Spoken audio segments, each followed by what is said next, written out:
Baie geluk aan Inkskryf in Afrikaans Februarie webwerf prosa wenner. Marlien Erasmus. Wanneer die aarde sug deur Marlien Erasmus. Namibië is 'n land waar die aarde dor en hard kan wees, waar die son genadeloos bak en die wind stof in jou oë waai. In hierdie land is water nie net 'n gerief nie, dit is 'n kosbare skat, 'n lewenslyn. In die droogte seisoene, wanneer die grond kraak en die lug swaar hang van verwagting, raak mense soms ook maar mismoedig. Die horison bly stofvaal en die belofte van reën bly net dit, 'n belofte. Die belofte ontwyk soms vir weke. Die siel raak moer en die hoop verdor saam met die veld. Daar kom leë stilte oor die gemeenskappe, soos 'n wag wat nie weet wanneer sy diens verby is nie. Mens moet mooi verstaan. Droogte is nie net 'n gebrek aan water nie, maar 'n toestand wat diep insny in die menslike siege. Dit bring 'n traagheid, 'n moegheid, wat nie net liggaamlik en emosioneel is. Plase lê uitgedroog, die diere is uitgehonger en die mense se gesigte weerspieël dieselfde droogte wat hulle omring. Hoop word 'n brose konsep, een wat van dag tot dag uitgerek word in wag en onseker verwagting. Maar dan, eendag, kom die reën. Dit begin as 'n skaars sigbare wolkie op die horison, 'n stofreentjie wat skaam neerdaal en dan met 'n asemroerende oorvloed uit die hemel neerstort. Die eerste druppels op warm stof bring 'n geur wat 'n mens in jou binneste kan voel. Dit is 'n reuk van lewe, van hernuwing en hoop wat nie beskaam nie.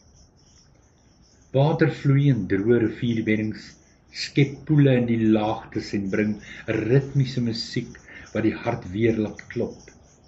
Kinders hardloop kaalvoet deur die nat grond en hul vrolike gelag meng met die sagte dreuning van die reën.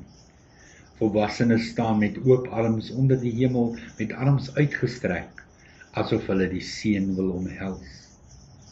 Dit is amper 'n heilige oomblik van suiwer dankbaarheid. Die wadies, droë rivierlope wat maande lank net spore van vorige vloede was, word weer gevul met lewende waters. Hierdie natuurlike waterweë wat in die droogte soos kraaklyne deur die landskap sny, word skielik gevul met vloeiende lewe. Die aarde wat so lank uitgedroog en stikkend was, sluk die reën gretig in en binnekort begin die eens dorre veld bot. Die groenigheid steek eers skaars kop uit, dan skielik ontplof die landskap in kleure. Blomme wat jarelank lê en wag het, bars oop in 'n pragtige tapuit van geel, wit en pers. Hierdie wonderwerk gebeur nie net in die grond nie, maar ook in die mense se gemoedere. Water is 'n trooster sonder woorde. Dit vra nie, maak nie aannames nie, maar is eenvoudig net daar. Dit hou jou regop in 'n hittige somersdag, omvou jou in 'n verkokende reënbui na 'n seisoen van droogte. Of dit lê stil en diep in 'n wadie terwyl jy net daaroor staar en in jou gedagtes nuwe oes te sien. 'n Mens hoef nie te praat as jy na water kyk nie. Jy kan net wees. En in 'n wêreld waar droogte die gees kan uitput, bring water 'n bevestiging dat selfs die droë seisoene sal verbygaan.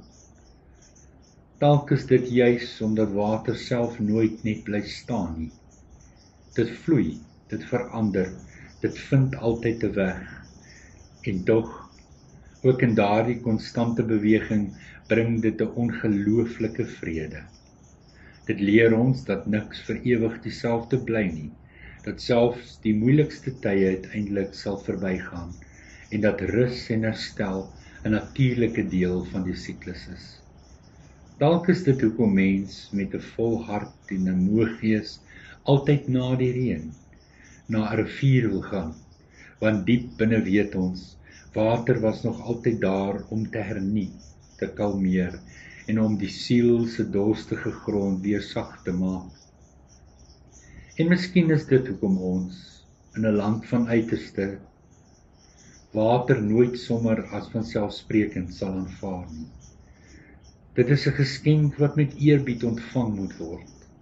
'n Herinnering dat lewe broos is, maar ook veerkragtig. Namibië se mense verstaan dit. Hulle weet hoe om te wag, hoe om te hoop en hoe om dankbaar te wees wanneer die reën val.